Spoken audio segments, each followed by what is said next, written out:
Welcome to Marseille. And it's currently just under an hour to kick off here. England playing against Argentina, but just finished watching Australia against Georgia, and I have a few thoughts. I missed little tiny pockets of the game because I wanted to go out and witness the Argentinian fans, which honestly, I'll knock a little video up together which includes them. They were amazing. So I did steal myself away for a few minutes to go out the front of the stadium and see a bit of that. But Eddie Jones, Eddie, mate, congratulations on your first win. Looking at your team, it could be the first of many. There was a bit of direction, there was a bit of identity with Australia that is coming through. And straight off the bat, I've got to say, do you know what, Eddie Jones, you know things. I was a bit sceptical about Ben Donaldson at fullback. The experiment worked. What was it, 25 points he scored? He looked really composed, looked really good. So, fair play. Yeah, I can only say that on that front. And one thing I learned from, well, it's not new, is it? But one of the big takeaways from last night, France v New Zealand, is you have to have a good kicking game. And Australia have got 3 massive boots in their back line. And Ben Donaldson was part of that. And so they can do some of those fundamentals when they need to. And then in Mark Nwanganitawase, they have got a superstar who had moments. I mean, he just has highlight reel moments every game, doesn't he? And he's putting a strong case forward already to be a potential player of the tournament. He looked great. Australia have got a lot of things they can improve on as well. They left some points out there. I mean, Georgia, goodness me, they left some points out there, didn't they? They will be very, very disappointed with that. Georgia, I was disappointed by Georgia, particularly because they butchered a lot of opportunities that they had. They could have made it much more competitive than they did, and they could have made it much more uncomfortable on Australia than they eventually did. They got the consolation try at the end, but I mean, this pool is brilliant. This pool is absolutely fantastic and it's wide open, but Australia have made a little bit of a statement, albeit not perfect. But yeah, Ben Donaldson, great. Mark Nwanganitawase, great. Carter Gordon just has, like, if you went to Central Casting and said, I want an Australian. Yeah, what do you mean an Australian? I just want like the most Australian looking Australian you can find, and give him a really Australian name while you're at it. You would come back with Carter Gordon.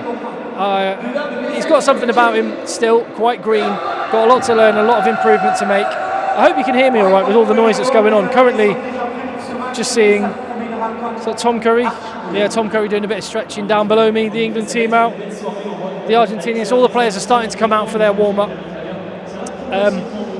The heat, it's hot now. I'm kind of pretty sweaty at the minute, but it is a lot cooler than it was only an hour ago, which is good news for England. But the sweat on the guys coming off the pitch in those games during the day, the Romania-Ireland game, and yeah, it's like some of the players look like they just, when they come off to the bench after being replaced, they look like they've just been for a shower. It's really difficult conditions, which could make a difference tonight. Could be favour Argentina. We're going to find out. What else can I say? I love the Wallaby stash. I love the gold they've gone for, and it just feels quite old school, and I really like that. The scrum looked good. Angus Bell and Taniela Tupu are ballers.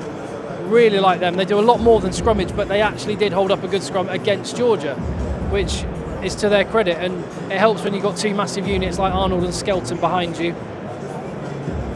Taniela Tupu, not only a unit, what a lovely man. What a lovely gesture. Admitting the knock-on. I like that. I like that stuff. Hashtag, some people don't like it, but hashtag rugby values. That's all right. No, you go through. Sorry, no, don't worry about it at all. Just, I'm in the way of people getting to do their job as journalists just now. So, yeah, the Georgia hooker, that boy's had a tough paper round. He looks about 50-odd. Oh, the Georgia butchered. Let's talk about the chances Georgia butchered. Oh, you know the one as well. Like, you're over the line. Just, you despair a little bit. But, yeah, I think that's it. I think that's one of the things I wanted to talk about. One of the takeaways for this is, I talked about it yesterday, the World Cup's going to be won by 15 men on the pitch ultimately, but by a 23-man squad and a 33-man wider squad. And France we saw with Donty dropping out and Marchand going off injured, the men that they can call on, and I'd put South Africa in this bracket as well. The depth they have in their squad is really impressive and could make a real difference over a 7-week tournament. Ireland, I think, have got that too. Australia, you felt the drop-off when the bench came on. However, they've got a good win. They got the 4 tries. Eddie Jones, mate, has got himself a W, his first one. Well done, Eddie. And they can and they will improve. And actually the comfort that they have with the ball in hand, I think could spell danger for other teams on this side of the draw. And we'll see how England and Argentina get on in a little bit. But Australia put themselves in a really good position. So on that, I would say, well done, Australia. Enjoy your win.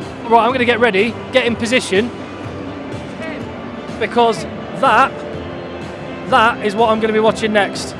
It's England v Argentina in Marseille. And I tell you what, I cannot wait.